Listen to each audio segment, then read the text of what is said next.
alat tambahan handphone, anesthesia, kemudian instrumen pengkajian complicated grip assessment, ada infant consent.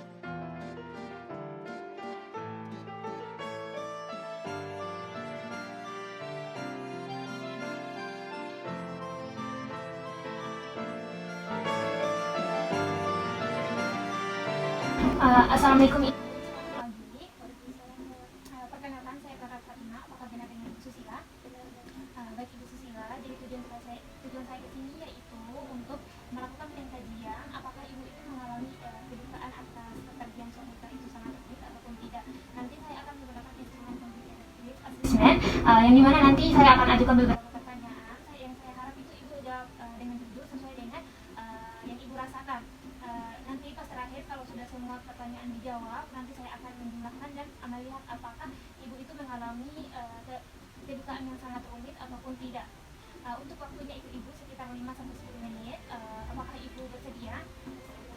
Oke, Ibu, sebelum kita memulai, apakah ada pertanyaan yang ingin Ibu sampaikan terlebih dahulu? Baik Ibu, karena tidak ada, saya akan persiapkan instrumen dan akan menjumlahkan lagi terlebih dahulu ya. Ibu.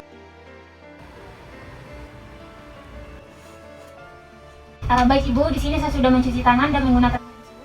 Apakah kita bisa memulainya Ibu? Di sini ada beberapa pertanyaan. Nanti Ibu akan memilih pertanyaan ini sesuai dengan yang Ibu rasakan Ibu ya. Bagaimana Ibu, bisa dimengerti? Oke, kita mulai Ibu ya. Baik Ibu, dalam sebulan terakhir itu berapa sering Ibu tuh merasakan kerinduan ataupun mendambakan almarhum suaminya? Apa jawaban satu itu hampir tidak pernah, atau kurang dari sekali dalam sebulan, ataupun jarang-jarang 2-6 kali dalam sebulan, kemudian terkadang lebih dari 7 kali dalam sebulan tapi tidak setiap hari, ataupun poin 4, setiap hari itu Ibu tuh kayak mendambakan sekali suamita, kemudian 5 ini beberapa kali dalam sehari.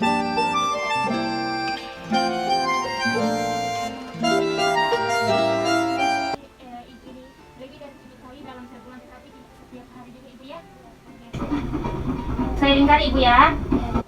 Baik Ibu, kita mulai, kita lanjut ke dalam pertanyaan kedua. Dalam sebulan terakhir ini Ibu, apakah kerinduan ini itu sangat membebani Ibu atau mengganggu aktivitas harian Ibu atau tidak? Ya atau tidak Ibu? Iya. Kita sudah memasuki kriteria B untuk dan kita mulai pertanyaan yang pertama lagi. Dalam sebulan terakhir, sejauh manakah Ibu itu dapat menerima kematian almarhum suamita? Jawaban pertama itu tidak ada kesulitan dalam menerima kematian. Kemudian kedua itu sedikit kesulitan menerima kematian. Kemudian 3, beberapa rasa sulit menerima kematian. Atau 4, kesulitan dalam menerima kematian. Atau 5, sangat sulit menerima kematian. Menerima kematian. Sangat kesulitan menerima kematian Ibu atau kesulitan? Berarti 4 Ibu ya, saya lingkari. Baik Ibu, pertanyaan selanjutnya. Dalam sebulan terakhir ini, sejauh manakah Ibu itu mengalami kesulitan untuk mempercayai orang lain? Pilihan pertama itu tidak ada kesulitan mempercayai orang lain. Yang kedua, poin kedua, sedikit kesulitan mempercayai orang lain. 3, beberapa rasa sulit mempercayai orang lain. Atau 4, kesulitan dalam mempercayai orang lain. Atau 5, sangat kesulitan mempercayai orang lain. Oke, baik Ibu, saya centang Ibu ya. Baik Ibu, untuk pertanyaan selanjutnya ini, dalam sebulan terakhir ini Ibu ya, sejauh manakah Ibu ini merasakan pahit atas kematian almarhum suami Ibu? Pilihan pertama, nilai poinnya itu 1, tidak ada rasa pahit. 2, sedikit rasa pahit. 3, rasa pahit hanya beberapa. 4, rasa pahit yang nyata. 5, rasa pahit yang sangat ekstrim. Rasa pahit yang nyatanya. Baik Ibu, saya centang nomor 4 ya. Baik Ibu, kita lanjut untuk pertanyaan selanjutnya, yaitu terkadang orang yang kehilangan orang yang dicintai, mereka tidak nyaman untuk melanjutkan hidup. Dalam sebulan terakhir, sejauh manakah Ibu ini merasakan perubahan seperti misalnya mencari teman baru, mengajar minat baru akan sulit bagi Ibu atau tidak? Jawaban pertama itu berubah tidak akan sulit, kedua berubah akan sedikit sulit, berubah akan agak sulit, berubah akan sangat sulit nomor 4, nomor 5 berubah akan sangat ekstrim. Berubah akan agak sulit. Oke, saya centang Ibu ya. Iya. Selanjutnya, dalam sebulan terakhir ini, sejauh manakah Ibu itu merasa hampa atau kesulitan untuk berhubungan dengan orang lain? jawaban pertama tidak ada rasa hampa, kedua sedikit rasa hampa, ada rasa hampa, ada rasa tiga ada rasa hampa yang jelas, lima ada rasa hampa yang ekstrim. Ada rasa hampa yang jelas. Saya centang nomor 4 Ibu ya. Ada rasa hampa yang jelas, betul Ibu? Oke. Pertanyaan selanjutnya, dalam sebulan terakhir ini juga sejauh manakah Ibu itu merasa kayak sangat kosong dan tidak berarti tanpa adanya almarhum suami tak? Jawaban pertama tidak ada rasa kosong atau tidak berarti, dua sedikit rasa kosong atau tidak berarti, tiga beberapa rasa kosong, empat rasa kosong yang jelas, lima rasa kosong yang ekstrim. Beberapa rasa kosong. Oke, beberapa rasa kosong Ibu ya. Saya centang nomor 3. Pertanyaan selanjutnya Ibu, dalam sebulan terakhir ini sejauh manakah Ibu itu merasa masa depan Ibu itu tidak memiliki makna atau tujuan tanpa adanya almarhum suami tak? Jawaban pertama tidak ada perasaan bahwa masa depan tidak memiliki tujuan, dua sedikit perasaan bahwa masa depan tidak memiliki tujuan, beberapa perasaan bahwa masa depan tidak memiliki tujuan, empat rasa yang jelas bahwa masa depan tidak memiliki tujuan, lima rasa ekstrim bahwa masa depan tidak memiliki tujuan. Sedikit perasaan bahwa masa depan tidak memiliki tujuan. Baik Ibu, saya centang nomor 2 Ibu ya, sedikit perasaan bahwa masa depan itu tidak memiliki tujuan. Oke. Pertanyaan selanjutnya Ibu, dalam sebulan terakhir ini sejauh manakah Ibu itu merasa gelisah atau mudah terkejut? Jawaban pertama tidak ada perasaan gelisah, dua sedikit perasaan gelisah, tiga beberapa perasaan gelisah, empat rasa gelisah yang jelas, lima rasa gelisah yang ekstrim.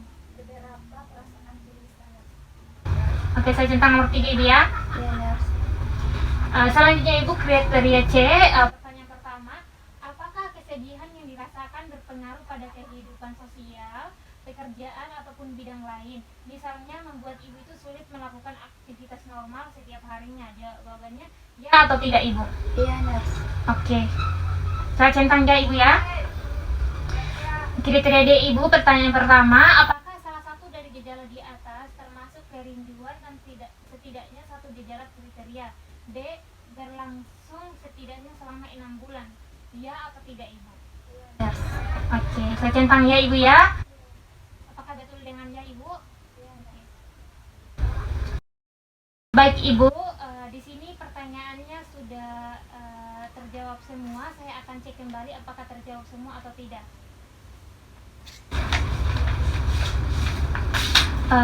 Baik Ibu, pertanyaan di sini sudah terjawab semua. Saya akan menghitung skor apakah kriteria Ibu itu mengalami tingkat berduka yang rumit atau tidak.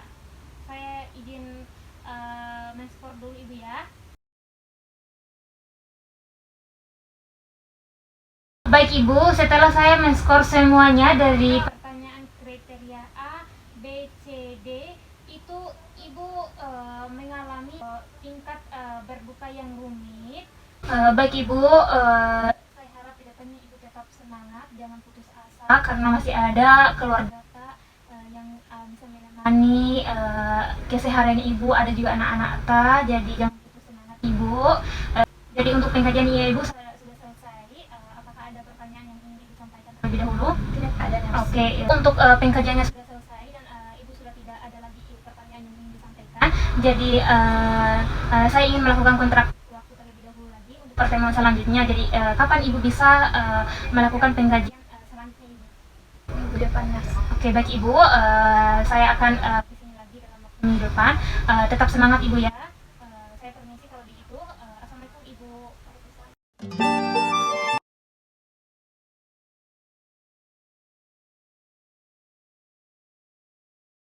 Di sini saya telah melakukan pengkajian pada Nyonya S dengan mengajukan beberapa pertanyaan dari kriteria A sampai kriteria D. Itu jawaban sudah dijawab semua dan untuk tingkat pengkajian pada Nyonya S itu adalah berduka dengan tingkat rumit. Dan saya juga pada akhir pengkajian sudah mencuci tangan dan saya juga telah memberikan motivasi untuk Nyonya S.